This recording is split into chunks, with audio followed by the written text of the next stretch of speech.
দুঃখজনক সত্য, এই 15.5 বছরটা আমরা জীবিত মানুষদের কোরআন শোনাতেই পারিনি। শোনাতে আসলে বাধা দিত। আপনি শোনাবেন, শোনান, মরে গেলে পড়েন। যেই লোকটা কোরআনে কারিম শুনতে বাধা দেয়, ওই লোকটার বাবা মারা যায়। আমার ডাক দিয়ে বলতো, হুজুর বাপ মরে গেছে, কোরআন পড়ে দিন। তোর বাপ তো মরিয়ে গেছে, কোরআন পড়ে করবে কি? পড়ে লাভ হইতো যদি জীবিত থাকতে কোরআন মেনে চলতে পারত। আমি স্পষ্ট বলছি, মানুষ মারা যাওয়ার পর এই যে বসে বসে যারা কোরআন পড়েন, একটা বানানো নিয়ম। আমি কোন ইসলাম থেকে নিয়েছি বলেন তো? মরে গেলে সামনে পড়া লাগবে। হাদা বায়ানুল লিন্নাস, এখানে লাম আছে। আল্লাহ বলেন বর্ণনাটা জীবিত মানুষদের জন্য অবদান, এটা পথ নির্দেশিকা ও মাউইজাতান, এটা উপদেশ সম্বলিত লিল মুত্তাকিন, যে মানুষগুলো ভয় করে চলে আল্লাহকে। পুরা কোরআন শরীফে যেখানে আপনি কোরআন কেন্দ্রিক কথা পাবেন, কোন জায়গায় মরা মানুষকে আপনি শোনান, ইন্নাকা মাইয়িতুন ওয়া ইন্নাহুম মাইয়িতুন, হে নবী আপনি ইন্তেকাল করবেন, ওরাও মারা যাবে। কোরআনে কারিমে সূরা ফাতিরের ভেতরে আল্লাহ বলেন, যারা মারা যায় আপনি তাদেরকে কিছু শোনাতে পারবেন না। তো মরে গেলে কোরআন পড়া লাগবে, সিস্টেম তো আমরা চালু করে এই জালেমদের একটা ব্যবস্থা করে দিয়েছি। জীবিত মানুষদেরকে শোনানোর দরকার নেই, এই জন্য এত বাধা দিত। মনে করতো যে মরে গেলে তো পড়া হচ্ছে, সিস্টেম এখন পাল্টানো লাগবে। এখন কোরআনে কারিম পড়তে হবে, শোনাতে হবে, বোঝাতে হবে, মানাতে হবে জীবিত মানুষদের। প্রথম তিনটার সাথে হয়তো অনেকে আমরা একমত আছি, পড়তে হবে, শুনতে হবে, শোনাতে হবে, মানাতে হবে। কি এই 4 নাম্বারটার সাথে অনেকের মিল নেই। যে বলি কোরআন শুধু পড়লে হবে না, শুধু শুনলে হবে না, মানলেও হবে না, এটা মানাতে হবে। কারণ কোরআনে কারিম যতদিন মানার পরিবেশ তৈরি না হবে, আপনি জিবরাইল ফেরেশতাও যদি নাযিল হয়ে বাংলাদেশে আসে, তাও হালালকে হালাল, হারামকে হারাম জিনিস মেনে চলতে পারবে না। নবীর হাদিস মান কোরআনা ফাস্তাযহারাহু, যে ব্যক্তি কোরআন পড়ে আর কোরআনকে ইজহার করার চেষ্টা করে। এখানে ইজহার মানে শুধু প্রকাশিত করা না, ইজহার মানে স্পষ্ট করা না, ইজহার মানে বিজয় করা। যতদিন পর্যন্ত দেশে কোরআন বিজয়ী না হবে, যত নিয়ম নীতি এই দেশে আছে সবার উপরে কোরআন বিজয়ী থাকা লাগবে। আর এই উদ্দেশ্যে যত নবী আর রাসূল আপনি দেখেন, প্রত্যেকেই তার যুগে দিন কায়েম করা এই দায়িত্ব নিয়েছিলেন। বিশ্ব নবীকে আল্লাহ কোরআনে কারিমে বার আলহামদুলিল্লাহি রাব্বিল মাশরিকাইন ওয়া রাব্বিল মাগরিবাইন আল্লাযী খালাকা কুল্লা শাইইন যাওজাইন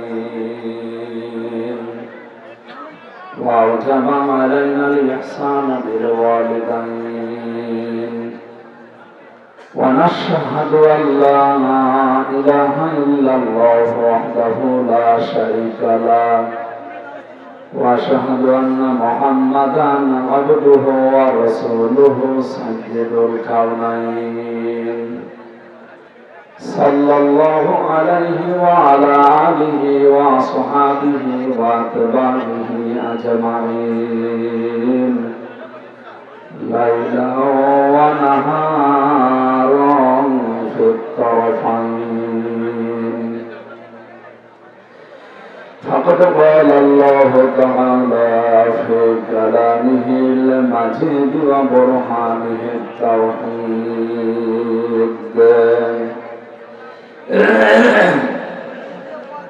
আউযু বিল্লাহি মিনাশ শাইতানির রাজীম বিসমিল্লাহির রহমানির রহিম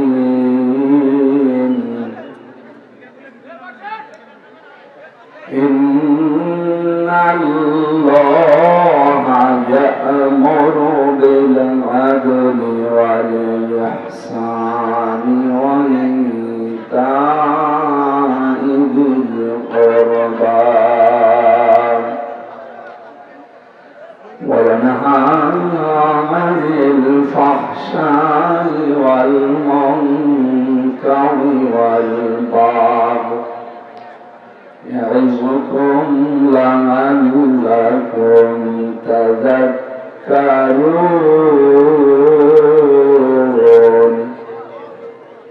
صدقت يا ربنا.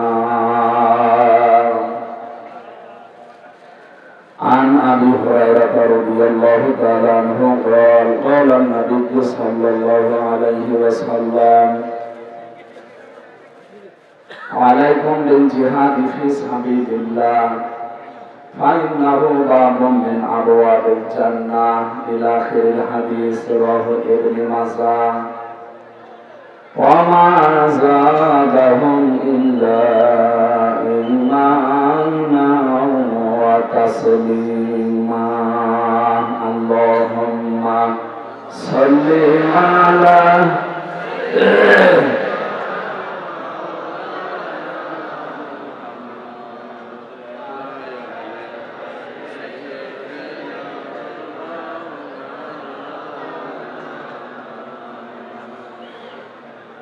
জীবনে কখনো তুমি মিথ্যা বলনি, তাই তো তোমায় পেতে কাঁদে ধরণী।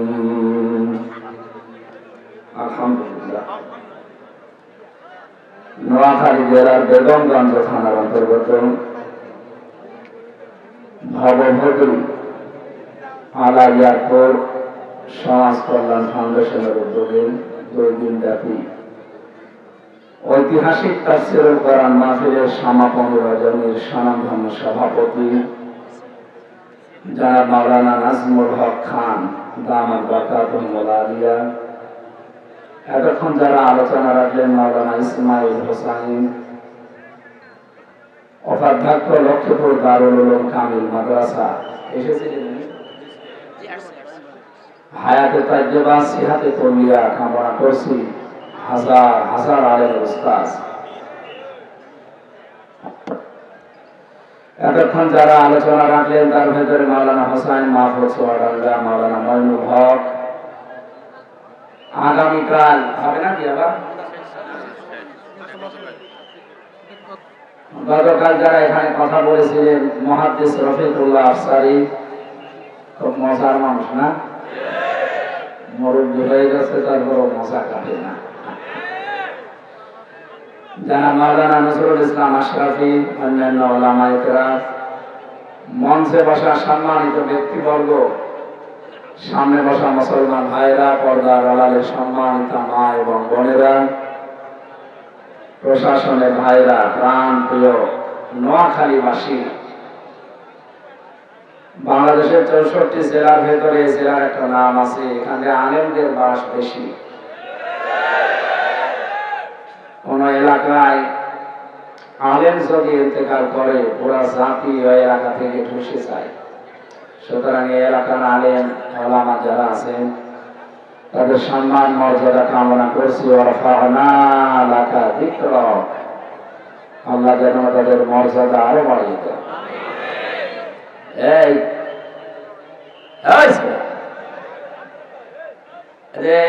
এখানে আবার ওদিকে কথা বলেন কেন? এদিকে আসেন। কি এত গুরুত্বপূর্ণ কথা বলেন? 1 ঘন্টার ভেতরে কোনো কথা বলা যাবে না। যদি কথা বলতে হয় বাড়ি চলে যান।